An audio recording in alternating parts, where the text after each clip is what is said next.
నమస్తే, welcome to సత్యాగ్రహి exclusive interview. మైనారిటీలు తెలంగాణలో సంతోషంగా ఉన్నారా? ఏ పార్టీ మైనారిటీలకు అండగా ఉంటుంది? ఇటువంటి అంశాలు చర్చించేందుకు ఇవాళ మనతోటి Congress party spoke person, Telangana రాష్ట్ర గ్రంథాలయ శాఖ చైర్మన్ రియాజ్ గారు ఉన్నారు. ముందుగా వెల్కమ్ చేద్దాం. సార్ నమస్తే. నమస్కారం అండి. బాగున్నారా సార్? Fine, thank you. నేను ఇంట్రడక్షన్లో చెప్పినట్టుగా మైనార్టీలకు సంబంధించి నిజంగా వాళ్ళ హక్కులను ఏ రాజకీయ పార్టీ అయినా హరిస్తుందా, వాళ్ళను మోసం చేస్తూ అండగా ఉన్నామంటూ నటిస్తుందా? ఈ అంశాలు పర్టికులర్గా మైనార్టీల అభ్యున్నతికి సంబంధించిన అంశాలు మనం చర్చిద్దాం సార్. మైనార్టీలకు ఏ పార్టీ అండగా ఉంటుంది అని అంటే, ఓ కాంగ్రెస్ పార్టీ లీడర్గా కాకుండా మీరు మామూలు సాధారణమైనటువంటి వ్యక్తిగా చెప్పండి. మొట్టమొదటిసారిగా ఈ దేశంలో నివసిస్తున్న వాళ్ళందరూ భారతీయులు. వారి వారి అస్తిత్వము, ప్రత్యేక సంస్కృతి, భాష, చారిత్రక నేపథ్యం రీత్యా మనం కొన్ని సందర్భాల్లో, కొన్ని రూపాల్లో, కొన్ని పదాలతో పిలిచే ప్రయత్నం చేస్తాం. భారతదేశంలో మైనారిటీలే కాదు, దళితులైనా, ఆదివాసీలైనా, ఇంకా ఏ అణచివేయబడ్డ వర్గాలైనా ఎప్పుడు సుఖంగా ఉంటాయంటే భారత రాజ్యాంగం ఖచ్చితంగా అమల్లోకి వచ్చినప్పుడే సుఖంగా ఉంటాయి. ఎందుకోసం అంటే భారత రాజ్యాంగం భారతదేశంలో ప్రజలందరికీ ఒక ప్రతీక. కాబట్టి రాజ్యాంగానికి విఘాతం కలిగించే పార్టీలు అధికారంలో ఉన్నప్పుడు ఖచ్చితంగా మైనారిటీలే కాదు, మిగతా అణచివేయబడ్డ సమూహాలన్నీ కూడా అభద్రతకు లోనవుతాయి.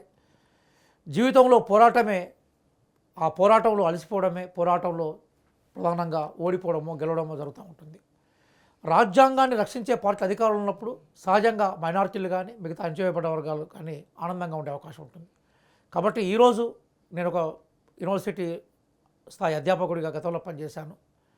మేము కోరుకునేది ఏంటంటే రాజ్యాంగాన్ని అమలుపరచడం, రాజ్యాంగబద్ధమైన పరిపాలన కొనసాగడమే ఈ దేశంలో మైనారిటీలకు ప్రధానమైన రక్షగా మేము భావిస్తున్నాం.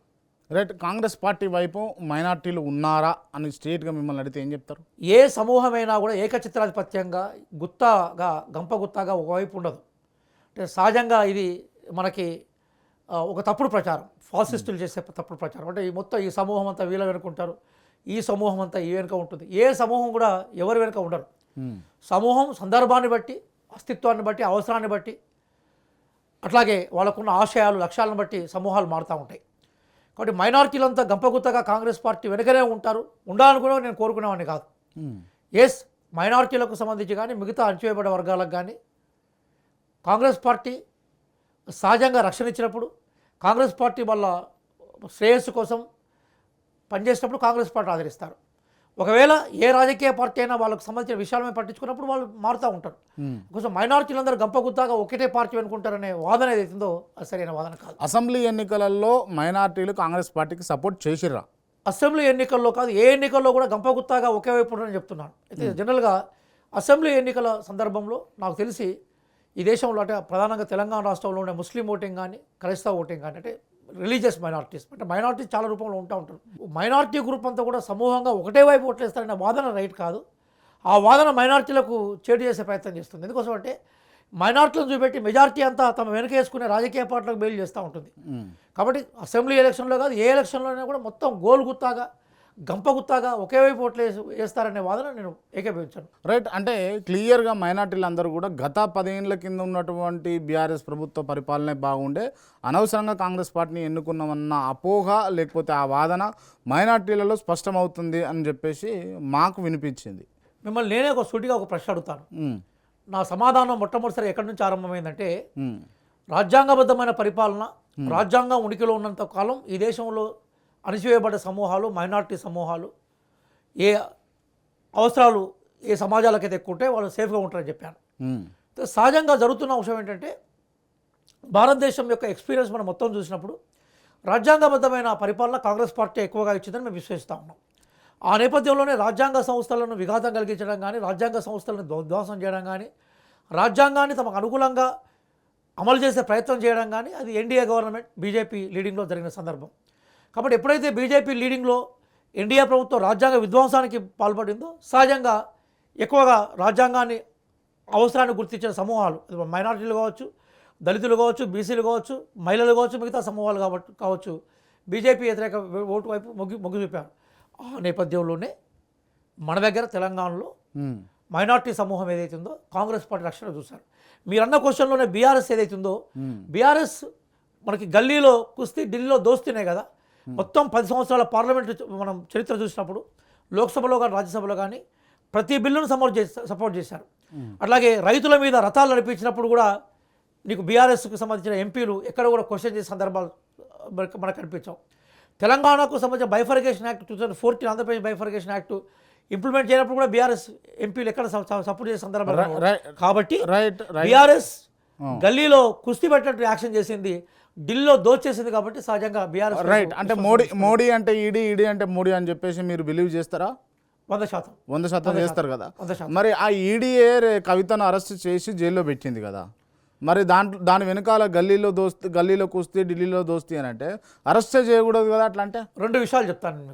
అది కోర్టులో కేసులో ఉంది కాబట్టి నేను డీటెయిల్స్లోకి పోను, కానీ ఒక స్పష్టమైన విషయం చెప్తాను. కవిత అరెస్ట్ ఎట్లా జరిగింది? తీగ లాగితే ఆ డొంకలోంచి కవిత బయటకు వచ్చింది. కవిత అరెస్ట్ చేయాలని బీజేపీ ఎప్పుడు ప్రయత్నం చేయలేదు, బాగా గుర్తుపెట్టుకోండి. ఆమ్ ఆద్మీ మీద రివెంజ్ తీసుకునే క్రమంలో, సుసేడియాను అరెస్ట్ చేసే క్రమంలో, కేజ్రీవాల్కు సంబంధించిన కేసులు పెట్టే క్రమంలో ఢిల్లీలో తీగ లాగుతా డొంకల నుంచి కవిత బయటకు వచ్చింది. కదా డొంకల నుంచి కవిత బయటకు వచ్చినప్పుడు ఆమె క్లియర్గా సమూహానికి ఈమె కారణంగానే లిక్కర్ స్కామ్ జరిగిందనే విషయం డెకెట్గా బయటకు వచ్చినప్పుడు తప్పనిసరి పరిస్థితుల్లో మాత్రమే కవిత అరెస్ట్ చేసిండ్రు. అది బిగ్ డ్రామాగా మేము భావిస్తూ ఉన్నాం. ఎందుకోసం అంటే మీరు చెప్పినట్టుగా కవిత మీద ఎంక్వైరీ కోణంలో, కవిత మీద కేసెస్ కోణంలో కవిత అరెస్ట్ అయితే నేను చెప్పిన స్టేట్మెంట్కి అర్థం ఉండదు. కానీ తీగ ఆమ్ ఆద్మీకి సంబంధించి తీగ, ఆ తీగలో నుంచి ఆ డొంకలో నుంచి బయటకు వచ్చింది కవిత. కాబట్టి కవిత అరెస్ట్ని మేమేదో బీజేపీ బీఆర్ఎస్ రైవల్గా మేము చూడట్లేదు. కవిత అరెస్టు విడుదల తర్వాత బీఆర్ఎస్ బీజేపీ మధ్య సంబంధాలు ఎట్లుందో మీరు చూస్తున్నారు, నేను చూస్తున్నాను. రైట్. అంటే రాజ్యాంగబద్ధంగా ఇందాక మీరు చెప్తూ రాజ్యాంగబద్ధంగా హక్కులను ఏ పార్టీ హరించదు అంటే అది కాంగ్రెస్ పార్టీ మాత్రమే అని చెప్పేసి చెప్తా ఉన్నారు కదా. అన్నారా మీరు ఈ మాట? కాంగ్రెస్ పార్టీ మాత్రం రక్షిస్తుంది. ఏ పార్టీ వాళ్ళకు వ్యతిరేకంగా ఓటేస్తే అవకాశం ప్రజలకు ఉంటుంది. రైట్. తెలంగాణలో కాంగ్రెస్ పార్టీ అధికారంలోకి వచ్చి ఎన్ని రోజులు అవుతా ఉంది? దాదాపు 1 ఇయర్ అవుతుంది. 1 ఇయర్ గడిచిపోయింది క్లియర్గా మాట్లాడితే. సో మీరు చెప్పండి, మైనారిటీ మంత్రి ఎంతమంది ఉన్నారు తెలంగాణలో? 2 అంశాలు గుర్తుపెట్టుకోండి. ఎంతమంది ఉన్నారు? ఫస్ట్ ఎంతమంది ఉన్నారు అది చెప్పండి. 2 అంశాలు మీకు ఎంతమంది ఉన్నారు ఫస్ట్ మళ్ళీ చెప్పేది. ఒక అంశం గుర్తుపెట్టుకోవాలి. మనం ఏ వర్గంలో పుట్టినామన్న దానికన్నా ఏ వర్గం కోసం పనిచేస్తున్నాం అన్నదే క్లియర్ క్రైటీరియా. ఈరోజు రాష్ట్ర ప్రభుత్వం మైనారిటీల కోసం ఏం చేస్తున్న విషయాన్ని మీరు ప్రధానంగా చూసుకునే ప్రయత్నం చేయండి. ఎన్నికల్లో, అసెంబ్లీ ఎన్నికల్లో మేము మైనారిటీలకు చాలా సీట్లు ఇచ్చాం. మైనారిటీలు అంటే ఇక్కడ రిలీజియస్ మైనారిటీస్గా సీట్లు ఇచ్చాం. కానీ అనుకోకుండా ఏమైందంటే ఎక్కడ విజయాన్ని సాధించలేకపోయినాం ఆ సీట్లలో. కాబట్టి తప్పనిసరి పరిస్థితుల్లో రాజకీయ ప్రాతినిధ్యం ఇవ్వడం అంటే మంత్రివర్గంలో చోటు ఇవ్వడం అనేది ఇమీడియట్గా సాధ్యం కాలేదు. భవిష్యత్తు ఉంది కదా, ఇంకా 4 ఏళ్ళు ఉంది కదా. నెంబర్ 1. నెంబర్ 2 ఏంటంటే ఈరోజు మైనారిటీ మంత్రిత్వ శాఖ ఎవరి చేతుల్లో ఉంది? గౌరవ ముఖ్యమంత్రి గారి చేతుల్లో ఉన్నది. ఈరోజు ఒక ఎమ్మెల్సీ ఇచ్చాం, Telangana public service commission representation ఇచ్చాం, అట్లాగే లీగల్కి సంబంధించిన రిప్రజెంటేషన్ ఇచ్చాం. మేము మైనారిటీ రిజర్వేషన్లకు సంపూర్ణ కట్టుబడి ఉన్నాం. మేము అట్లాగే మొత్తం ఇచ్చిన 32 చైర్మన్లలో 9 చైర్మన్లు మైనారిటీలకు ఇవ్వబడ్డాయి. కాబట్టి ఓవరాల్గా మీరు గుర్తుపెట్టుకోవాల్సింది ఏంటంటే ఇప్పటివరకు మొత్తం తెలంగాణ చరిత్రలో గతంలో బీఆర్ఎస్ మాటలు కోటలు దాటాయి కానీ అడుగులు తంగేలం కూడా చేరలేకపోయినాయి. ఈరోజు మేము ఆచరణలో చూపెడుతున్నాం. కాబట్టి ఏ వర్గంలో నుంచి వచ్చాం అనే ఇంపార్టెంట్ కాకుండా ఏ వర్గం కోసం పనిచేస్తున్నాం అనే విషయం ఇంపార్టెంట్. కాబట్టి రాజ్యాంగబద్ధమైన ప్రాతినిధ్యం కోసం కాంగ్రెస్ పార్టీ పనిచేస్తుంది. ఇంకా టైం ఉంది. మైనార్టీలలో ఉన్నటువంటి రియాజ్ లాంటి వాళ్ళకు చైర్మన్ పదవులు ఇవ్వగానే మైనార్టీలు అందరికీ బాగు చేసినట్టు ఎప్పుడూ చెప్పలేదు ఆ పాత్ర. మీరు రిప్రజెంటేషన్ గురించి అడిగారు, రిప్రజెంటేషన్కి పరిమితమైనాను. మళ్ళీ చెప్తున్నారు క్రాంతి గారు, మీరు ప్రాతినిధ్యం గురించి మాట్లాడారు కాబట్టి ప్రాతినిధ్యంగా నేను మాట్లాడాను. కానీ ఏ వ్యక్తి కానీ ఏ సంస్థ కానీ మొత్తం జనబాహుల్యానికి ప్రాతినిధ్యం వహిస్తారు, జనబాహుల్యానికి రిప్రజెంట్ వస్తున్నారనే విషయాన్ని నేను ఎప్పుడు చెప్పే ప్రయత్నం కూడా చేయను నేను. ఎందుకోసం అంటే పాలసీస్ ఆర్ వెరీ ఇంపార్టెంట్. ప్రజాస్వామ్య ప్రభుత్వంలో ప్రజాస్వామ్యంలో సీల్ అంటాడు ఏమంటాడంటే democracy is a form of government where everybody has share. అంటే అందరికీ భాగస్వామ్యం ఉన్న ప్రభుత్వ రూపమే ప్రజాస్వామ్యం. కాబట్టి ఈ పార్టీ పాలసీలు అంటే ఇప్పుడు అధికారంలో ఉన్న కాంగ్రెస్ పార్టీ పాలసీలు ఎవరికి ఉపయోగపడుతున్నాయి? క్రిమిలేయర్ సెక్షన్కి ఉపయోగపడుతున్నాయా? క్రోనీ క్యాపిటలిస్టులకు ఉపయోగపడుతూ ఉన్నాయా? సామాన్యులకు ఉపయోగపడుతున్నాయా? లేదా ఇది బాగా దౌర్జన్యం చేసే వాళ్ళకు ఉపయోగపడుతున్నాయా? బాధ్యులకు ఉపయోగపడుతున్నాయనే చర్చనే మనం చేయాలి. కాబట్టి మనం ఎప్పుడు బాధ్యపక్షం. ఈ యుద్ధంలో నీకు నిజంగా ప్రజాస్వామ్యం పట్ల ప్రేమ ఉంటే, ప్రజాస్వామ్యం పట్ల ఆకాంక్షలు ఉంటే ఈ యుద్ధంలో నువ్వు బాధ్యుల పక్షం ఉండాలి. కాంగ్రెస్ పార్టీ బాధ్యుల పక్షం ఉంది. కాబట్టి ఈరోజు మైనారిటీలే కాదు, దళితులు కానీ ఆదివాసీలు కానీ ఈరోజు మేము కులగణన తీసుకొచ్చాం. బీసీలు కానీ మేమెంతో మాకంత అనే వాటా స్లోగన్ ఏదైతే మా మల్లికార్జున ఖార్గే గారు ఇచ్చారో, రాహుల్ గాంధీ గారు ఇచ్చారో, దాన్ని ఆచరణ రూపం తీసుకొచ్చే ఛాంపియన్గా రేవంత్ రెడ్డి గారు ముందుకు వచ్చారు. కాబట్టి మేము నిజమైన ప్రజాస్వామ్య ఫలాల్ని ఆ పాలసీలను తీసుకున్నాం కాబట్టి మేము జనబాహుళ్యానికి ప్రాతినిధ్యం వహించాలి. రైట్ మీరు అధికారంలోకి వచ్చి సంవత్సరం గడిచిపోయిందని మీరు ఇందాక చెప్పారు కదా, హామీలు 100 రోజుల్లో నెరవేరుస్తామని చెప్పినప్పటి నుంచి మీరు సంవత్సరం గడిచిపోయేదాకా వచ్చారు.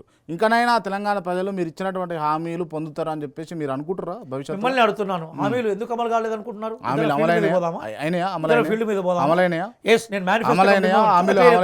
చాలా క్లియర్, ఎంతమందికి ఇచ్చిరు స్కూటీలు, ఎంతమందికి ఇచ్చిరు స్కూటీలు, ఎంతమందికి ఇచ్చిరు తులం బంగారం, ఎంతమందికి ఇచ్చిరు స్కూటీలు, ఎంతమందికి ఇచ్చిరు స్కూటీలు, ఎంతమందికి ఇచ్చిరు తులం బంగారం? మీరు ప్రశ్నించినప్పుడు వినే ఓపిక కూడా మీకు ఉండాలి.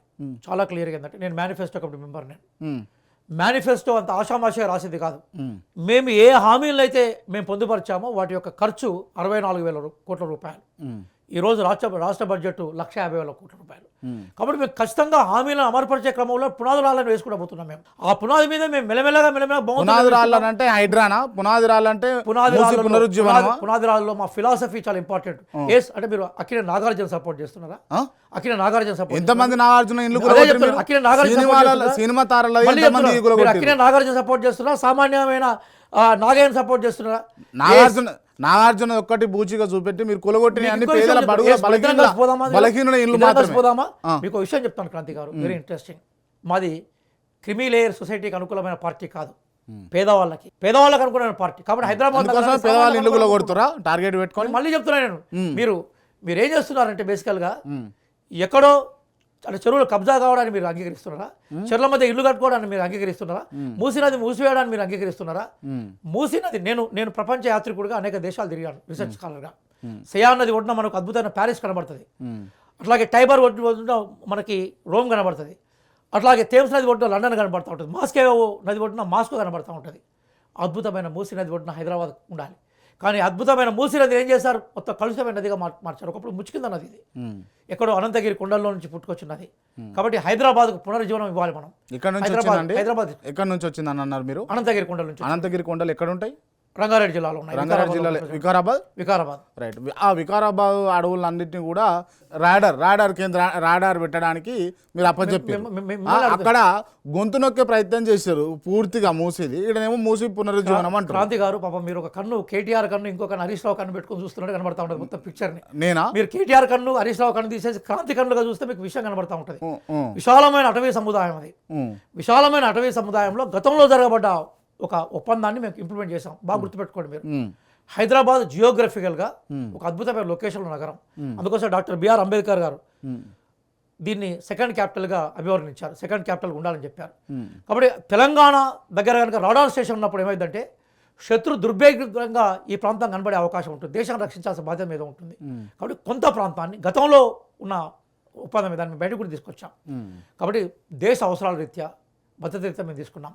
అదే నేపథ్యంలో మూసి ప్రక్షాళన మీద కూడా మేము ఎక్కడ మా కమిట్మెంట్ మేము వెనుక తీసుకునే ప్రయత్నం చేయలేము మేము. కాబట్టి మొన్నటిదాకా ఎవరైతే ప్రజల్ని అణిచివేశారో, ఏ ఉక్కుపాదంతో ప్రజలను ఇబ్బంది పెట్టే ప్రయత్నం చేశారో, ఈరోజు వాళ్ళు పాపం అధికారం కోల్పోయి ఆగమాగం అవుతూ ఉన్నారు. వాళ్ళ వాదనే తెలంగాణ ప్రజల వాదన కాదు.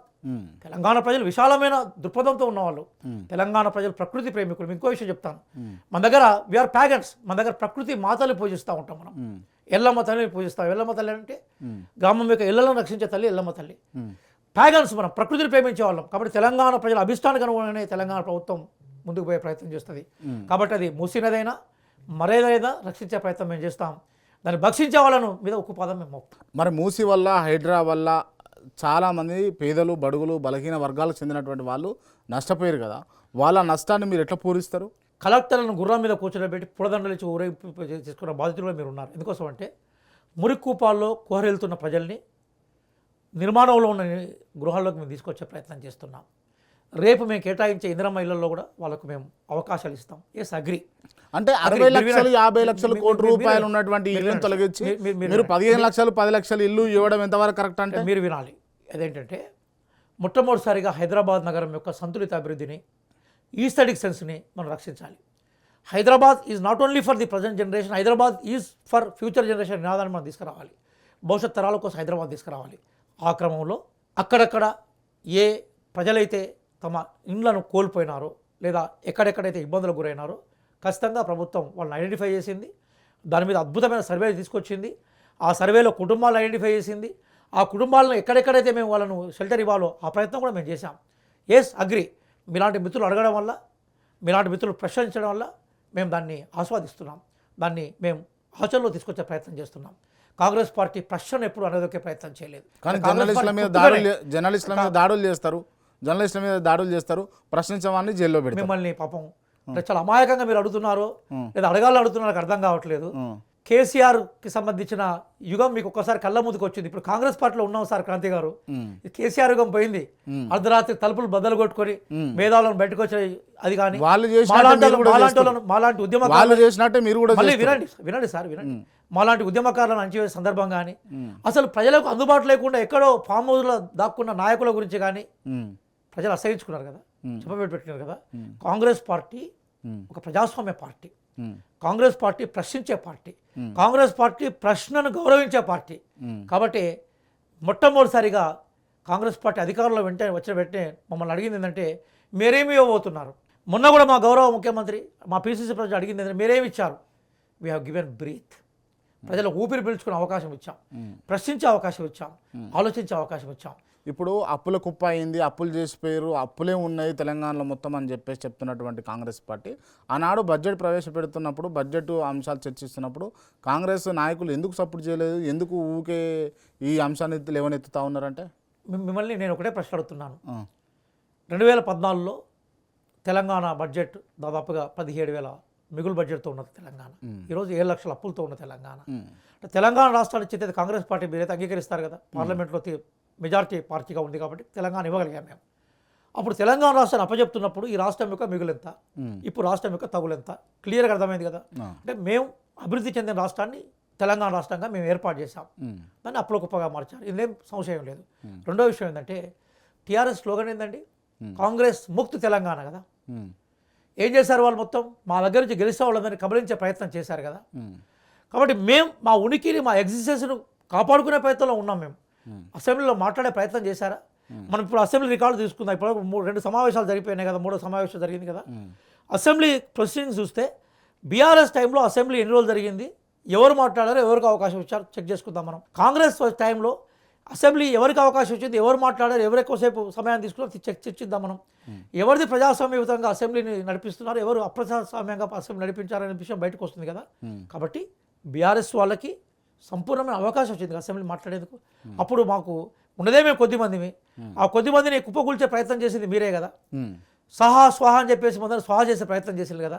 మాకు మా గొంతుక మీద ఉక్కుపాదం మోపి ఊపిరి పీల్చుకునే సమయం కూడా మీరు ఇవ్వలే కదా, మేము అట్లా చేయట్లే కదా. కానీ ప్రతిపక్ష లీడర్లు ఎప్పుడైతే గొంతు పెంచి మాట్లాడుతూ ఉంటారో, స్పష్టమైనటువంటి సబ్జెక్టుతో మాట్లాడుతూ ఉంటారో, అప్పుడు కెమెరాలు ఎందుకు స్పీకర్ వైపు మరుతూ ఉంటాయి అని మళ్ళీ చెప్తున్నాను. అది మళ్ళీ మీకు చెప్తున్నాను. మనం ఇప్పుడే ఓపెన్గా వీక్షకులు చాలామంది మన ఇంటర్వ్యూ చూస్తున్నారు కాబట్టి టీఆర్ఎస్ అసెంబ్లీ సమావేశంలో ఒక్కసారి మీరు ఓపెన్ చేయండి, కాంగ్రెస్ అసెంబ్లీ సమావేశం ఓపెన్ చేయండి. జనమే డిసైడ్ చేసుకుంటున్నారు మీరు అంటున్న స్టేట్మెంట్ రైటా, నేను అంటున్న స్టేట్మెంట్ రైటా. Right, okay. అప్పుల కుప్ప అని చెప్పేసి అంటున్నారు కదా మీరు. అంటే మిగులు బడ్జెట్ ఉన్నటువంటి తెలంగాణ రాష్ట్రాన్ని వాళ్ళు అప్పుల కుప్ప చేసిరని అంటే, మిగులు బడ్జెట్ ఉన్నప్పుడు తెలంగాణలో 2 లక్షలు 3 లక్షలు 4 లక్షలు పలిగినటువంటి ఎకరా భూమి ఇవాళ 50 పైచలకే పలుకుతా ఉంది, 50 లక్షల పైచలకే పలుకుతుంది. ఇది కాదంటారా అభివృద్ధి? ఇప్పుడు మిమ్మల్ని ఒక సూటిగా ఒక ప్రశ్న అడుగుతాను కాంతి గారు. నేను సోషల్ సైన్సెస్లో గోల్డ్ మెడలిస్ట్. మనం తీసుకొచ్చిన డబ్బులు దేని మీద ఖర్చు పెడుతున్నాం అనేది చాలా కీలకమైంది. అదేంటంటే రెవెన్యూ మీద ఖర్చు పెడుతున్నామా, ఉత్పాదన ప్రొడక్టివిటీ మీద ఖర్చు పెడుతున్నామా. అంటే రెవెన్యూలోకి కనుక మనం తీసుకొచ్చిన అప్పులను తీసుకొచ్చినప్పుడు ఏమైందంటే మళ్ళీ రావు, అవి రెవెన్యూ ఖర్చు కిందకి పోతుంది. మనం పట్టుకొచ్చిన అప్పు తీసుకొచ్చిన విషయాలను మనము ఉత్పాదన ప్రొడక్టివిటీలో పోయినప్పుడు మళ్ళీ మనకు నికర ఆదాయం వస్తుంటే ఆదాయంతో రాష్ట్ర అభివృద్ధి జరుగుతుంది. అయితే టీఆర్ఎస్ టైంలో జరిగింది ఏంటంటే అప్పులు పట్టుకొచ్చారు. ఓకే, పట్టుకొచ్చి దేని మీద దాన్ని స్పెండ్ చేశారన్నది ఇప్పుడు ప్రధానమైన క్వశ్చన్. మేమే ఉంటున్నామంటే వాళ్ళు పూర్తిగా దాన్ని రెవెన్యూ లాగా మార్చారు. వైట్ ఎలిఫెంట్ పట్టుకొచ్చారు, ఆ వైట్ ఎలిఫెంటే కాళేశ్వరం. అట్లాగే ఆ వైట్ ఎలిఫెంట్ లాంటిలో పట్టుకొచ్చేసి సుందరీకరణ పేరుతోటి నగరాల్లో విపరీతమైన డబ్బులు ఖర్చు పెట్టారు. అవన్నీ కూడా రెవెన్యూ ఎక్స్పెండిచర్. రెవెన్యూ మీద మనం ఖర్చు పెట్టేటప్పుడు నీకు దాని నుంచి వచ్చేది ఏమీ లేదు, గోడకేసి సున్నాను చూసి ముడుచుకోవడం తప్ప. మేమే ఉంటున్నాం అంటే ఉత్పాదన మీద ఖర్చు పెట్టలేకపోయింది గవర్నమెంట్, ఫెయిల్ అయిపోయింది. వాళ్ళ ఎకానమీ ఎందుకు ఫెయిల్ అయిపోయిందంటే ఉత్పాదన మీద ఖర్చు పెడితే వాళ్ళు చేసిన 7 లక్షల అప్పులకి ఈరోజు వడ్డీలు కట్టాల్సిన అవసరం మనకు ఉండేకపోయేది.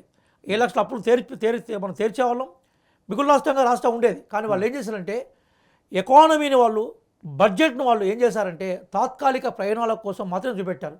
చివరికి కుప్ప కూల్చిన మొత్తం టోటల్గా డబ్బులు కాళేశ్వరం రూపంలో పెట్టినప్పుడు అది గంగపాలైంది తప్ప పైనకేం చేయలేదు కార్తీ గారు. అవే కాళేశ్వరం నీళ్ళు తీసుకొచ్చి మూసి మొత్తం నడుపుతాము, మూసి మొత్తం నింపుతాము, స్వచ్ఛమైన నీటిని చేస్తాము అని అన్నారు కదా మీరే. ఎవరన్నారు? మేము ఎప్పుడు అనలేదు. మేము అన్నది గోదావరి నది జిల్లాలకు సంబంధించి గోదావరి నదికి సంబంధించిన విషయానికి వచ్చినప్పుడు గోదావరి నది తెలంగాణ ప్రాంతంలో 79% ప్రవహిస్తూ ఉంటుంది. 972 టీఎంసీల నీళ్లు గోదావరిలో లభ్యమవుతూ ఉన్నాయి మనకు. గోదావరిలో 972 టీఎంసీలు మనకున్నా కూడా గోదావరిలో మనకు ఉమ్మడి రాష్ట్రంలో నిర్మాణాలు జరగలేదు, ప్రాజెక్ట్ నిర్మాణం జరగలేదు. కాబట్టి మేము చిన్న ప్రాజెక్టులు, మన చిన్న ప్రాజెక్టుల కాన్సెప్ట్ తెలంగాణలో ఉంది ఆల్రెడీ. రేవంత్ రెడ్డి గారికి కాంగ్రెస్ పార్టీకి హామీలు నెరవేర్చలేక కేటీఆర్, అల్లు అర్జున్ అంటూ అరెస్టుల చుట్టూ తిరుగుతుండ్రా అంటే మొట్టమొదటిసారిగా మీకు మళ్ళీ నా విజ్ఞప్తి ఏంటంటే అల్లు అర్జున్ను ముఖ్యమంత్రి గారిని ఒకటే ఘటన కట్టడం, కలిసి పోల్చడం సరైనది కాదని. అంటే అల్లు అర్జున్ పేరు ప్రస్తావించలేదు కాబట్టి, పేరు పలకలేకపోయిండు కాబట్టి అరెస్ట్ చేసిరా అంటే. అల్లు అర్జున్ ఎవరండి? సినిమా హీరో, సినిమాకు సంబంధించిన ఒక యాక్టర్. హీరో అని మీరు అనుకుంటున్నారు, మేము అనుకోవట్లేదు. నిజమైన హీరోలు ఎవరంటే పైడి జయరాజ్, తెలంగాణ నుంచి పుట్టి దాదాసాహెబ్ ఫాల్కే అవార్డును గ్రహించిన పైడి జయరాజ్. నిజమైన యాక్టర్ అంటే ఎవరు? షబానా అజ్మీ, వరంగల్ హన్మకొండలో నుంచి ఆరంభమై అంతర్జాతీయ స్థాయికి పోయిన వాళ్ళు. తెలంగాణకు సంబంధించిన అద్భుతమైన యాక్టర్స్ మన దగ్గర ఉన్నారు.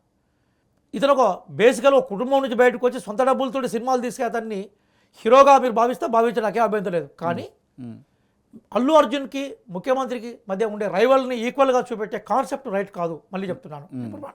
నెంబర్ 2 ఏంటంటే అక్కడ తొక్కిసలాట జరుగుతూ ఉంటే గవర్నమెంట్ మొత్తం తలుపులు వేసుకుని లోపల కూర్చుంటుందా? బాధ్యత వహించాలని చెప్తున్నాం. వీడియోలు దొంగలు 6 నెలలకు వినండి సార్, చనిపోయిన తర్వాత 15 రోజులకు అరెస్ట్ చేస్తారు సార్. మీరు వినండి సార్, చెప్పండి. ఎప్పుడు కానీ నిజ నిర్ధారణ జరగకుండా విషయం పట్ల ఎంక్వైరీ ముందరిపోదు. ఆ ప్రయత్నం మేము చేస్తాం. రెండో విషయం, కేటీఆర్ సంబంధించిన విషయాన్ని మీరు ప్రస్తావించారు. అల్లు అర్జున్ కన్నా ఇంతకన్నా ఎక్కువ మాట్లాడడం నా ఉద్దేశంలో అనవసరమైన విషయం.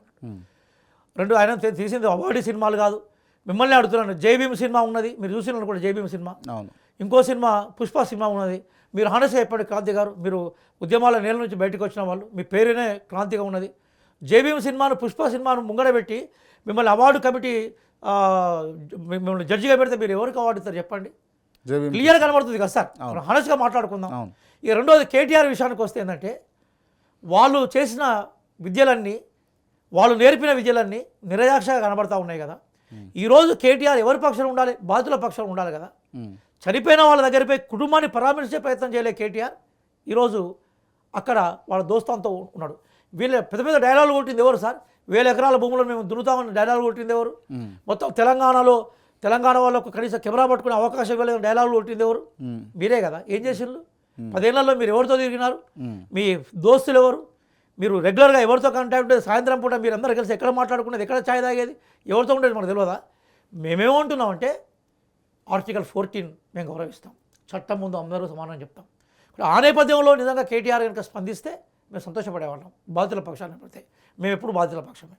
రాహుల్ గాంధీ గారి ఐడియాలజీని ముందుకు తీసుకుపోతున్న వాళ్ళం ఎప్పుడు బాధితుల పక్షం. కానీ ఈ అల్లు అర్జున్ ఎపిసోడ్లో ఒక 100 కోట్లకు పాగా విసిరిర్రు. ఆ 100 కోట్లు రద్దు చేయకూడితే ఇప్పుడు అల్లు అర్జున్ విషయం సద్దుమరిగింది అని చెప్పేసి. ఇప్పుడు క్రాంతి గారు ఎంత అసత్యమైన ఆరోపణ, బట్టగాల్సి మీద వేయడం తప్ప ఇంకా వేరే ఉంటుంది చెప్పండి. సినిమా యాక్టర్లను భయంకరంగా ఆరాధించే ఒక లంపెన్ గ్రూప్ ఏదైతే ఉందో అది ప్రపంచవ్యాప్తంగా డెవలప్ అయింది. అది ఇక తెలుగు రాష్ట్రాల్లో ఎక్కువగా ఉంది. సినిమా అనేది ఒక 3 గంటలకు సంబంధించిన వ్యాపకం మాత్రమే. ఒకప్పుడు నా చిన్నప్పుడు అద్భుతమైన సినిమాలు, ఆదర్శపరమైన సినిమాలు వచ్చేది. ఇట్లా ఉండాలి హీరో అనుకునేవాళ్ళం మనం. ఒక లెక్చరర్ విశ్వరూపం లాంటి సినిమాలు ఎన్టీ రామారావు తీసినప్పుడు ఒక లెక్చరర్ పాఠం చెప్తున్నప్పుడు అతనిలో మెసేజ్ కనబడేది. ఈరోజు లెక్చరర్లను బఫూన్లుగా, లెక్చరర్లను కామెడీ పీపుల్గా, అట్లాగే ఒక కష్టజీవులను బేసికల్గా వాళ్ళని విలన్గా చిత్రీకరించే ప్రాంతం.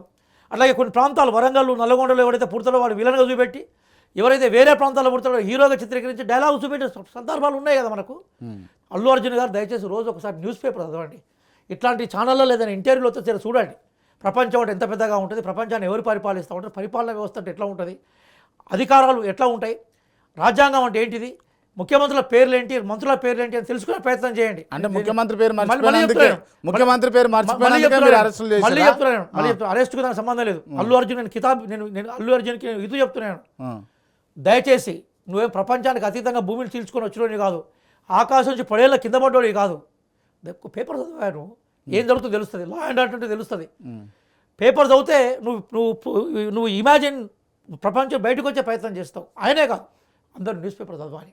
రైట్, నేను అడిగిన ప్రశ్న ఏంది, మీరు చెప్తున్న సమాధానమే అర్థమైతలేదు. నేనేమంటున్నా అంటే మీకే క్లారిటీ లేదు, నాకు చాలా క్లారిటీ ఉంది. ఏం క్లారిటీ? నేను చాలా క్లియర్ చెప్తున్నాను.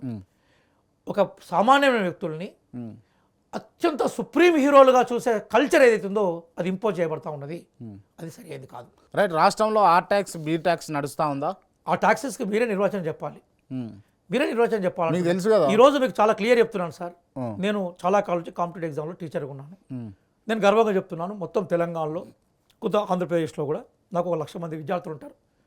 ఎప్పుడైనా నిరుద్యోగులకు అప్లికేషన్, అతని పేరే నిరుద్యోగి, ఉద్యోగం కోసం ప్రయత్నం చేస్తున్నాడు, నిరుద్యోగులు పెట్టే అప్లికేషన్ల మీద 18% జీఎస్టీ వేసిన ఒక దుర్మార్గమైన ప్రభుత్వం నడుస్తూ ఉన్నది దేశంలో. నిరుద్యోగులకు సంబంధించిన అప్లికేషన్స్ మీద 18% జీఎస్టీ పెట్టడం అనేది దుర్మార్గమా కాదా? మేమేమంటున్నామంటే, మేము ఎప్పుడు కూడా తర్వాత మిలిటరీ వ్యవస్థ ఒక అద్భుతమైన వ్యవస్థ, దాని భారతదేశంని పటిష్టంగా చెప్పే వ్యవస్థ, దాని కాంట్రాక్ట్ ఫీల్డ్లో తీసుకొచ్చి అగ్నివీర్ లాంటి స్కీమ్స్ పెట్టడాన్ని మేము వ్యతిరేకిస్తూ ఉన్నాం. కొంచెం కాంగ్రెస్ పార్టీ నిక్కచ్చిగా ఏం చెప్తూ ఉంటుందంటే, ధనవంతుల మీద ట్యాక్స్ మొట్టమొదటిసారిగా భారతదేశంలో రాజభరణాలు రద్దు చేసింది ఎవరు? మొట్టమొదటిసారిగా భారతదేశంలో బ్యాంకులో జాతీయకరణ చేసింది ఎవరు? మొట్టమొదటిసారిగా భారతదేశంలో సామాన్యుడికి భాగస్వామ్యం ఇచ్చింది ఎవరు? మొట్టమొదటిసారిగా భారతదేశంలో పబ్లిక్ సెక్టర్ తీసుకొచ్చింది ఎవరు? కాంగ్రెస్ పార్టీ కాదా? కాబట్టి మేము ధనవంతుల మీద ట్యాక్సెస్ ఇంపోజ్ చేయడాన్ని మేము ఆహ్వానిస్తాం. రైట్, అంటే ఆ ట్యాక్స్ బి ట్యాక్స్లు ఉన్నాయా లేవా అది క్లారిటీ చాలా క్లియర్ చెప్పాను కదా నేను. మా దగ్గర ఏమి ట్యాక్స్లు ఉండవు. ఏం ట్యాక్స్? ధనవంతులకు, మళ్ళీ చెప్తున్నాను, ధనవంతులకు డబ్బులు ఎక్కువ పోగైనప్పుడు వాటిని తీసుకునే ప్రయత్నం మేము చేస్తాం పేదల కోసం. పేద ప్రజలను ఇబ్బంది పెట్టేది ఏమి ఉండదు. అట్లా ఇబ్బంది పెడితే మేము అంటే పెడతాం సార్. అంటే పెద్దోళ్ళ నుంచి ఆ ట్యాక్స్ బి ట్యాక్స్ వసూలు మేము చెప్తాం సార్. పెద్దోళ్ళు అది మన రాజ్యాంగం పర్మిట్ చేస్తుంది కదా. ఇప్పుడు ఆల్రెడీ హైదరాబాద్లో మెట్రో ఉంది. ఆ మెట్రో ఉన్నటువంటి ఎక్స్టెన్షన్ కాకుండా కావాలని కొత్త లైన్లు వేయడానికి గల మూలమైన కారణం ఏంది అని అంటే, మిమ్మల్ని నేనే అడుగుతున్నాను, ప్రజల అవసరాలు ఎప్పటికీ ఒకే రకంగా ఉంటా ఉంటాయి, ప్రజల అవసరాలు మారుతూ ఉంటాయి? మారుతాయి, కాకపోతే పూర్తి చేయాలి కదా సార్. డైనమిక్ కదా సార్, జీవితమే డైనమిక్ కదా. ఒక 10 ఏళ్ల క్రితం మీ అవసరాలు వేరు, 10 సంవత్సరాల తర్వాత మీ అవసరాలు వేరు ఉంటా ఉంటాయి. కాబట్టి సిటీకి సంబంధించిన ఎక్స్పాన్షన్ ఏదైతుందో అది ఏ రూపంలో పోతూ ఉంటే ఆ ఎక్స్పాన్షన్ అనుగుణంగానే సౌకర్యాలు కూడా అదే రూపంలో పోతూ ఉంటాయి. ఆ ప్రయత్నం చేయడం. పార్లమెంటులో అమిత్ షా గారు అంబేద్కర్ పైన చేసినటువంటి వ్యాఖ్యలను కాంగ్రెస్ పార్టీ రియాజ్ గారు ఏ విధంగా చూస్తారు? అది వారి యొక్క సహజ స్వభావాన్ని బయటికి తీసిందని చెప్తాను. సహజ స్వభావం అంటే ఒకటే చెప్తున్నాను సార్, చాలా క్లియర్గా చెప్తుంది. ఏంటంటే భారత రాజ్యాంగం మనకు సాంఘిక న్యాయాన్ని, సామాజిక న్యాయాన్ని, ఆర్థిక న్యాయాన్ని, రాజకీయ న్యాయాన్ని వాగ్దానం చేసింది. అది అమల్లోకి రావాలి. ఈ దేశంలో ఆధిపత్య వర్గాలు ఈ 3 స్లోగన్స్కి వ్యతిరేకం. ఆధిపత్య వర్గాల్ని ఆ రోజుల్లో జనసంఘ్ వ్యతిరేకించింది భారత రాజ్యాంగాన్ని. 1980లో జనసంఘ్కి ప్రతిరూపంగా వచ్చిన బీజేపీ మొట్టమొదటి వ్యతిరేకించింది. మీకు ఇంకో విషయం చెప్తాను. మొట్టమొదటిసారిగా భారతదేశంలో రిజర్వేషన్ వ్యతిరేక పోరాటం ఎక్కడ స్టార్ట్ అయింది? గుజరాత్లో స్టార్ట్ అయింది. ఎవరు స్టార్ట్ చేశారు దాన్ని? భారతదేశంలో మన కోవిడ్లో ప్రజలు అర్థనాదాలు చేసి రైలు పట్టాల పడి నడుచుకుంటూ పోతూ ఉన్నప్పుడు సామాన్య ప్రజలు నెగ్లెక్ట్ చేసింది ఎవరు? తర్వాత కార్పొరేట్ సెక్షన్స్కి పన్నులు రాయితీ ఇచ్చింది ఎవరు? లోన్లలో రాయితీ ఇచ్చింది ఎవరు? సబ్సిడీ ఇచ్చింది ఎవరు? ధనవంతుల వైపు ఉన్నది ఎవరు? పేదల వైపు ఉన్నది ఎవరు? కాబట్టి ఈరోజు పేద ప్రజల వైపు నుంచి రాజ్యాంగాన్ని పదే పట్టుకొని మేము పార్లమెంట్లో ప్రదర్శన చేస్తూ ఉంటే, రాజ్యాంగాన్ని పట్టుకొని మేము ప్రమాణం చేస్తూ ఉంటే, ఆ రాజ్యాంగాన్ని ఇష్టం లేని సెక్షన్స్ మమ్మల్ని వ్యతిరేకిస్తూ ఉన్నాయి. ఇక్కడ ఆ సెక్షన్స్కి నాయకుడు అమిత్ షా గారు కాబట్టి ఆయన ఆ రాజ్యాంగ రూపశిల్పి, రాజ్యాంగాన్ని ఈరోజు మనకు అందజేసి ప్రజలకు సామాజిక న్యాయాన్ని, ఆర్థిక న్యాయాన్ని, రాజకీయ న్యాయాన్ని ఇవ్వాలనుకున్న అంబేద్కర్ గారి పట్ల కామెంట్ చేశారు.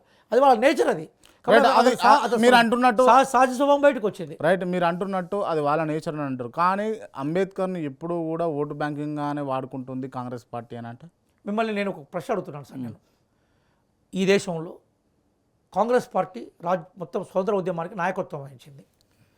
రాజ్యాంగ సభకు కాంగ్రెస్ పార్టీకి సంబంధించిన సభ్యులే ఎక్కువ మంది ఎన్నికైనారు. కానీ రాజ్యాంగాన్ని రాసే మేధోశక్తి అంబేద్కర్ గారి దగ్గర మాత్రమే ఉందని గుర్తించి ముసాయిదా చైర్మన్గా చేసింది కాంగ్రెస్ పార్టీ కాదా? అలాగే ఉమ్మడి మంత్రివర్గంలోకి తీసుకుంది కాంగ్రెస్ పార్టీ కాదా? ఈరోజు ఒక విషయం గుర్తుపెట్టుకోండి, అంబేద్కర్ గారి వారసులు అంటే ఎవరు? అంబేద్కర్ గారి వారసులు అంటే అంబేద్కర్ గారు ఏ రాజ్యాంగాన్ని అయితే రచించారో ఆ రాజ్యాంగాన్ని అమల్లోకి తీసుకొచ్చే వాళ్ళే అంబేద్కర్ గారి వారసులు కదా. ఆ రాజ్యాంగాన్ని అమల్లోకి తీసుకొచ్చింది ఎవరు? కాంగ్రెస్ పార్టీ కదా. ఎక్కడ ఈరోజు రాజ్యాంగం మీద ఎందుకు చర్చ జరుగుతున్నది? రాజ్యాంగాన్ని ఎక్కడో విధ్వంసం చేయాలని ప్రయత్నం జరుగుతుంది కాబట్టి చర్చ జరుగుతున్నది. విధ్వంసం జరిగినప్పుడు చర్చ జరగదు కదా. కాంగ్రెస్ పార్టీ పరిపాలన కాలంలో రాజ్యాంగం మీద చర్చ జరిగిందా? ఇప్పుడేదో జరుగుతున్నది.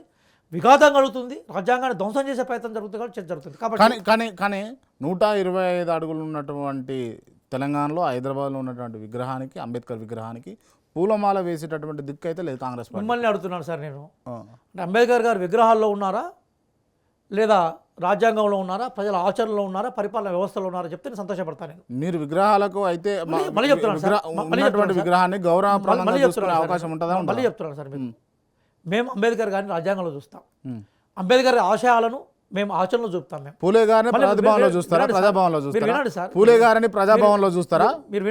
పూలే గారిని ప్రజాభవన్లో చూస్తారా? మీరు వినండి, ప్రజాభవన్ కు పూలే గారు కదా. మళ్ళీ చెప్తా, ఈ రోజు గర్వంగా చెప్తున్నాను, సావిత్రిబాయి పూలే గారి జయంతి మొట్టమొదటిసారిగా భారతదేశ చరిత్రలో మొత్తం టోటల్గా ఈరోజు 28 రాష్ట్రాలు ఉంటే తెలంగాణలో సావిత్రిబాయి పూలే గారి జయంతిని ఈరోజు మేము రాష్ట్ర మహిళా ఉపాధ్యాయ దినోత్సవంగా జరపడానికి పిలిపించాము. మేము గవర్నమెంట్ ఆర్డర్ ఇష్యూ చేసింది.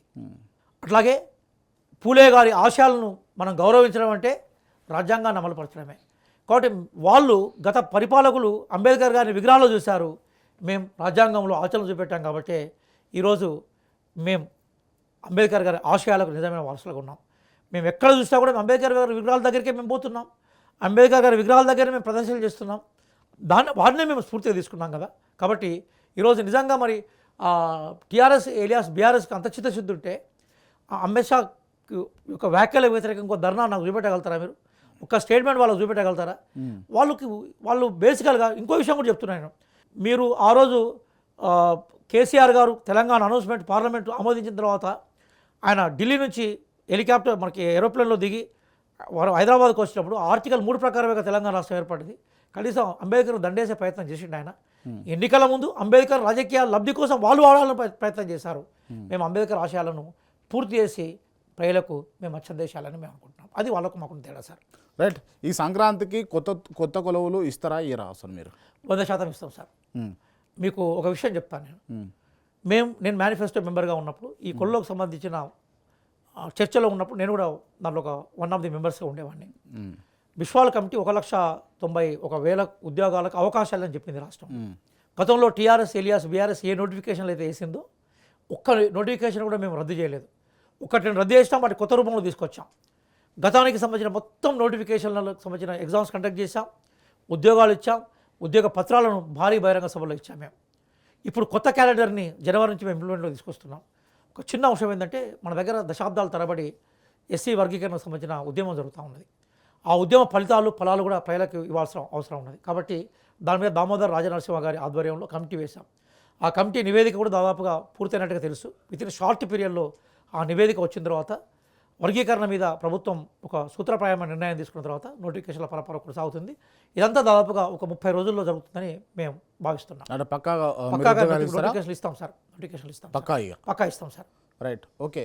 కాంగ్రెస్ పార్టీకి ఎంఐఎంకు ఉన్న బంధము తుమ్మితే ఊడిపోయే ముక్కు వంటిదా? అంటే తుమ్మితే ఊడిపోయే ముక్కే సార్. ఒక విషయం చెప్తాను నేను, ఎప్పుడైనా కూడా ఎంఐఎంది వన్ సైడ్ లవ్వే సార్. వాళ్ళు ఎట్లుంటారంటే ఎవరు అధికారులు లవ్ చేస్తలేరు. మీరు వినండి సార్, లవ్ చేస్తే మేము వాళ్ళు కలిసి ఎన్నికల్లో పోటీ చేస్తున్నాం కదా సార్. మహారాష్ట్రలో ఎవరిని ఓడించడానికి ఎంఐఎం పోటీ చేసింది చెప్తే నేను వింటాను. బీహార్లో ఎవరిని ఓడించేందుకు ఎంఐఎం పోటీ చేసింది చెప్తే నేను వింటాను. ఉత్తరప్రదేశ్లో ఎవరిని ఓడించేందుకు ఎంఐఎం పోటీ చేసిందో చెప్తే వింటాను. అట్లాగే మనకి అసెంబ్లీ ఎలక్షన్లో కూడా ఎంఐఎం లోపాయకారిగా ఎవరితో పొత్తు పెట్టుకుందో చెప్తే నేను వింటాను. విషయం ఏంటంటే సార్, మరి హైడ్రా వల్ల అందరి ఇండ్లు గులగొట్టారు కదా, మరి ఫాతిమా కాలేజీ నడి చెరువులో ఖచ్చితంగా దానికి సంబంధించిన సందర్భం వస్తుంది, వచ్చినప్పుడు మేము నిర్ణయాలు తీసుకుంటాం. బాగా గుర్తుపెట్టుకోండి సార్. నేను ఏమంటున్నానంటే ఎంఐఎం అనేది పెద్ద అవకాశవాద పార్టీ. మీరు కూడా గుర్తుపెట్టుకోవాల్సిందంటే విషయం కూడా నేను ఓపెన్ చెప్తున్నాను. వాళ్ళు కాంగ్రెస్ పార్టీ అధికారంలో ఉన్న కాలం కాంగ్రెస్ పార్టీతో ఉన్నారు. దాని తర్వాత టీడీపీ అధికారంలోకి వస్తే టీడీపీతో ఉన్నారు వాళ్ళు. దాని తర్వాత టీఆర్ఎస్ అధికారంలో కూడా టీఆర్ఎస్తో ఉన్నారు. రేపు బీజేపీ అధికారంతో బీజేపీతో ఉంటారు, బీజేపీతో కూడా ఉంటారు. మీరు వాళ్ళిద్దరు దోస్తులు. మీకు ఎప్పుడైనా ఒకటే విషయం అడుగుతున్నా సార్, ఎంఐఎంకు సంబంధించిన నాయకుల మీద, ఎంఐఎంకు సంబంధించిన సంస్థల మీద ఎప్పుడైనా మీకు ఈడీ కానీ ఏడీ కానీ ఇంకేదన్నా సంస్థల దర్యాప్తు జరిగిందా? కనీసం భౌతికంగా వాళ్ళని ప్రశ్నించే ప్రయత్నం చేసినలా? ఎప్పుడూ చేయలేదు. కాబట్టి వాళ్ళందరూ కూడా రహస్య మిత్రులు. ఎంఐఎంకు రహస్య మిత్రులు బీజేపీ, బీజేపీ రహస్య మిత్రులు ఎంఐఎం. రైట్. ఇప్పుడు ఈ మెట్రో ఏదైతే ఉందో ఎక్స్టెన్షన్, అది ఓల్డ్ సిటీకి కూడా పోతే బాగుండు కదా, అసలు పోయే అవకాశాలు ఉంటాయి. అంటే మొట్టమొదటిసారిగా ఓల్డ్ సిటీలో మెట్రో కావాలని ప్రకటించిందే కాంగ్రెస్ పార్టీ. 2018 ఎన్నికల మేనిఫెస్టోలో ఆ విషయం చెప్పాం. మొన్నటి మేనిఫెస్టోలో కూడా మేము మెట్రోకి సంబంధించిన అది చేసాం. దానికి సంబంధించిన ఏర్పాట్లు జరుగుతున్నాయి సార్. త్వరలోనే మీరు దాన్ని ఓల్డ్ సిటీ అంటున్నా, మేము మా ముఖ్యమంత్రి దాన్ని ఒరిజినల్ సిటీ అంటున్నాడు. మొట్టమొదటిసారి హైదరాబాద్ ఆ ప్రాంతంలో ఉండేది, కొంచెం ఎక్స్పాండ్ అయింది కాబట్టి ఖచ్చితంగా ఒరిజినల్ సిటీ ఏదైతే ఉందో దాని మీద మా ఫోకస్ ఉంటుంది సార్. డెఫినెట్గా అంటే ఇప్పుడు ఉన్నటువంటి వ్యవస్థను అంతా తీసేసి కొత్త తరహాలో అక్కడ ఉన్నటువంటి వాళ్ళకు అవకాశం కల్పించే అవకాశం సమగ్రమైన అభివృద్ధిలో భాగంగా ఉంటుంది సార్. ఎందుకంటే ఇప్పుడు మీరు ఏ ఒరిజినల్ సిటీ ఉందో దాని చుట్టూ కూడా సిటీ ఎక్స్పాండ్ అయింది. సిటీ అనేది ఒక దగ్గర లేదు, సిటీ ఎక్స్పాండ్ అవ్వకుండా పోతుంది, రౌండ్ ఎక్స్పాండ్ అవ్వకుండా పోతుంది. హైదరాబాద్ కూడా ప్రత్యేకత. కాబట్టి ఆ ఎక్స్పాండ్ అయ్యే క్రమంలో ఎక్కడెక్కడైతే రవాణా సౌకర్యాలే కాదు, మిగతా వసతులు ఎక్కడైతే ఇవ్వాలో అక్కడ ఇచ్చే ప్రయత్నం చేస్తుంటాం. రైట్. మీకు కాంగ్రెస్ పార్టీకి ఓట్లేయాలి, రేవంత్ రెడ్డిని ముఖ్యమంత్రి చేయరి అని చెప్పేసి క్యాంపస్ నుంచి బస్సులు కట్టుకొని తిరిగినటువంటి నిరుద్యోగులకు ఇలా కాంగ్రెస్ పార్టీ అండగా ఉందా అని అడిగితే ఒకటే విషయం నేను చెప్తున్నాను, 100కి 1,00,00,000% అండగా ఉంది. 100కి 1,00,00,000% అండగా ఉంది. రైట్. మరి అదే అశోక్ నగర్ నుంచి బయటకు వచ్చినటువంటి విద్యార్థుల మీద, మహిళల మీద, మహిళా నిరుద్యోగుల మీద లాఠీ చార్జీలు చేసిన ఘనత కూడా మీదే. మిమ్మల్ని నేను ఒక ప్రశ్న అడుగుతున్నాను. నిరుద్యోగం అనే పదానికి నిర్వచనం కూడా మనం తెలుసుకునే ప్రయత్నం చేయాలి. నెంబర్ 1. నెంబర్ 2 ఏంటంటే నిజమైన నిరుద్యోగులు గాంధీ భవన్కి వచ్చి మహేష్ గౌడ్ గారితో మాట్లాడినారు, నేను సాక్ష్యం. నిజమైన నిరుద్యోగులు శ్రీధర్ బాబు గారితో చర్చలు చేశారు. నిజమైన నిరుద్యోగులను వందలాది మందిని బట్టి విక్రమార్క గారు ప్రగతి భవన్ తీసుకొని పూలే హౌస్కి తీసుకొని చర్చలు చేశారు. టీఆర్ఎస్ ప్రేరేపితమైన కొంతమంది, టీఆర్ఎస్ స్పాన్సర్ చేసే కొంతమంది, మీకు బొమ్మలతో సహా చూపెడతారు. కేటీఆర్ తోటి బొమ్మలు దిగిన వాళ్ళు విద్యార్థులు రెచ్చగొట్టే ప్రయత్నం చేసినారు. కానీ అంతిమంగా ఏమైపోయింది అంటే గతంలో రేవంత్ రెడ్డి గారితో కూడా బొమ్మలు దిగారు సార్. మీరు వినండి సార్. ఎస్, మేము మళ్ళీ చెప్తున్నాను, చాలా హానెస్ట్గా చెప్తున్నాను. మొత్తం అందరూ నిరుద్యోగులకు ఉద్యోగాలు ఇవ్వడం ఏ ప్రభుత్వానికి సాధ్యం కాదు. కానీ ఖాళీగా ఉన్న ఉద్యోగాలను మాత్రం భర్తీ చేయడం ప్రభుత్వ బాధ్యతగా ఉంటుంది. గత ప్రభుత్వం ఏవైతే నోటిఫికేషన్లు వేసిందని చెప్తున్నారో ఆ నోటిఫికేషన్లను మరింత పరిపుష్టం చేసి మేము ఉద్యోగాల రూపంలో మార్చాం. 5,000 ఉద్యోగాలకు డిఎస్సిలో ప్రకటన చేస్తే మేము 11,500 ఇచ్చాం. గ్రూప్ 1కి 500 ఉద్యోగాలు ఇస్తే ఇంకొక 62 ఉద్యోగాలను కలిపాం మేము. అదే నేపథ్యంలో జాబ్ క్యాలెండర్ సంబంధించిన ప్రకటనలో ఎక్కడెక్కడ ఖాళీలు ఉన్నాయో ఆ ఖాళీలన్నింటినీ గుర్తించి ఉద్యోగాలను తీసుకొస్తాం. గతానికి సంబంధించిన నోటిఫికేషన్ పూర్తి చేశాం. భవిష్యత్తులో ఏర్పడే ప్రతి ఖాళీని పూర్తి చేసేందుకు మేము సిద్ధంగా ఉన్నాం. మా ఆచరణే గీట్రాయి. కాబట్టి ఈరోజు విద్యార్థి మిత్రులందరూ కూడా, బాగా కష్టపడి చదువుతున్న మిత్రులందరూ ఈరోజు హ్యాపీగా మాతో ఉన్నారు. 10 ఏళ్లలో కేసీఆర్కి ఎంత వ్యతిరేకత వచ్చిందో ఈ సంవత్సర కాలంలో రేవంత్ రెడ్డి పరిపాలనకు అంతే వ్యతిరేకత ఉన్నది అంటే మీరు ఏమంటారు? రేపు గ్రామ పంచాయతీ ఎలక్షన్స్ చూపెట్టబోతున్నాయి కదా, గ్రామ పంచాయతీ ఎన్నికలు చూపెట్టబోతున్నాయి కదా, చాలా క్లియర్ చెప్తున్నాయి. ఒకవేళ గ్రామ పంచాయతీ ఎన్నికలలో కాంగ్రెస్ పార్టీ కాదని రాకపోతే రేవంత్ రెడ్డి గారు కాంగ్రెస్ పార్టీ ఫెయిల్ అయింది అని చెప్పేసి మీరు అంగీకరిస్తారా? నేను అడిగిన ప్రశ్న సమాధానం చెప్పండి. స్థానిక సంస్థల ఎన్నికలలో రియాజ్ గారు, ఒక్క నిమిషం. స్థానిక సంస్థల ఎన్నికల్లో కనుక కాంగ్రెస్ పార్టీని కనుక దూరం పెడితే ప్రజలు ఈ 1 year పరిపాలనలో కాంగ్రెస్కు చెంపపెట్టు, కాంగ్రెస్ ఫెయిల్ అయింది అని మీరు భావిస్తారా? ప్రతి ఎన్నిక ఒక రాజకీయ పార్టీకి పరీక్ష లాంటిది. ఖచ్చితంగా గెలుస్తాం నమ్మకంతో మేము ఉన్నాం. ఎందుకున్నాం అంటే 2 రీజన్స్ ఉన్నాయి సార్. మాకు టీఆర్ఎస్ ఎలియాస్ బీఆర్ఎస్ మధ్య 13% వ్యత్యాసం ఉండేది గత 2018 ఎలక్షన్స్లో. మేము 13% ఓవర్కమ్ చేసి ఇంకో 3% పెంచుకొని 16% వ్యత్యాసం తీసుకొచ్చాం. టీఆర్ఎస్ ఎలియాస్ బీఆర్ఎస్ ఎన్ని డొమ్మరగడ్డలు కొట్టినా కూడా గట్టుకు చేరే అవకాశం లేదు. ప్రజలు మాతో ఉన్నారు. ప్రజలు మాతోటే ఉండేలా ప్రభుత్వ పరంగా మేము చర్యలు తీసుకుంటాం. కాబట్టి ప్రజలు మా ప్రభుత్వాన్ని ఆస్వాదిస్తున్నారు, ఆదరిస్తున్నారు అనే దానికి ప్రధాన ఉదాహరణ ఏంటంటే మన విజయోత్సవాల్లో లక్షల సంఖ్యలో మేము పెట్టిన బహిరంగ సభలకు ప్రజలు వచ్చారు. చెక్ చేసుకోండి సార్, చెక్ చేసుకోండి. అంటే నేను విన్నది ఏంటంటే 200-300 రూపాయలు తీసుకొచ్చారు అని. మాకు అవసరం లేదు సార్, మాకు అవసరం లేదు. మేము టీఆర్ఎస్ లాగా మేము ప్రజలను తరలించే ప్రయత్నం చేస్తాం. తరలిచ్చారు ప్రజలు, నెంబర్ 1. నెంబర్ 2 ఏంటంటే మీరు చెప్పిన ఛాలెంజ్ని మేము స్వీకరిస్తున్నాం. గ్రామ పంచాయతీ ఎలక్షన్లో ఖచ్చితంగా మా పర్ఫార్మెన్స్ ఉంటుందని నమ్మకంతో మేము ఉన్నాం. ఒకవేళ ఏమైనా లోపాలు ఉంటే సరి చేసేందుకు కూడా సిద్ధంగా ఉన్నాం. మీరు నిజంగా చెప్పండి, మీ గుండె మీద చేసుకొని నిజంగా అనవసరంగా కాంగ్రెస్ పార్టీకి ఓటేసినామని చెప్పేసి ప్రస్తుతం తెలంగాణ ప్రజలు అనుకుంటుర్రా లేదా? ఒక కేసీఆర్ కుటుంబం అనుకుంటుంది. కేసీఆర్ కుటుంబమే తెలంగాణ కాదు కదా సార్. క్రాంతి గారు, మీరు హరీష్ రావు అనుకుంటున్నాడు ఐశ్వర్యాలతో కూడుకున్న ఆయన పదవి పోయిందని. కేటీఆర్ పాపం సినిమా యాక్టర్ల చుట్టూ, సినిమా కాళ్ళ చుట్టూ తిరిగే కేటీఆర్కి అవకాశం పోయిందని. కవిత ఆగమాగం అయిపోతా ఉంది, బతుకమ్మకు ఆమె బ్రాండ్ అంబాసిడర్గా కాలేకపోతుందని. కేసీఆర్ అనుకుంటున్నాను నేను ఎక్కడ కూర్చుంటే నా మాటే శాస్త్రం అనే విషయం పోయిందని. కాబట్టి కేసీఆర్ కుటుంబం అనుకుంటున్నది కేసీఆర్ కుటుంబమే తెలంగాణ ప్రజలు. తెలంగాణ ప్రజలు అనుకుంటలేరు అంటారు. తెలంగాణ ప్రజలు కాదంటున్నాను. కేసీఆర్ కుటుంబం అనుకుంటుంది, సహజంగా అనుకోని కదా, అనుకోవాలి కదా, మరి వాళ్ళు నిజంగానే వాళ్ళ చేతుల నుంచి పోరిపోయింది కదా. రియాజ్ గారు చెప్పినట్టు చాలా అంశాలు అయితే మనం చూసినాం. ఒకవేళ కాంగ్రెస్ పార్టీకి ఈ స్థానిక సంస్థల ఎన్నికల్లో కనుక ఓట్లేసి ఎక్కువ మోతాదులో కనుక కాంగ్రెస్ పార్టీని ఆదరిస్తే కనుక కాంగ్రెస్ పార్టీ సక్సెస్ రేషియో ముందున్నట్టు. సక్సెస్ రేషియోలో ఒకవేళ లేకపోతే కాంగ్రెస్ పార్టీని దూరం పెట్టే ప్రయత్నం కనుక ప్రజలు చేస్తే కాంగ్రెస్ పార్టీ ఫెయిల్ అయింది అని యాక్సెప్ట్ చేస్తాము అన్నట్టుగా రియాజ్ గారు అయితే చెప్పారు. So thank you so much. Thank you అండి.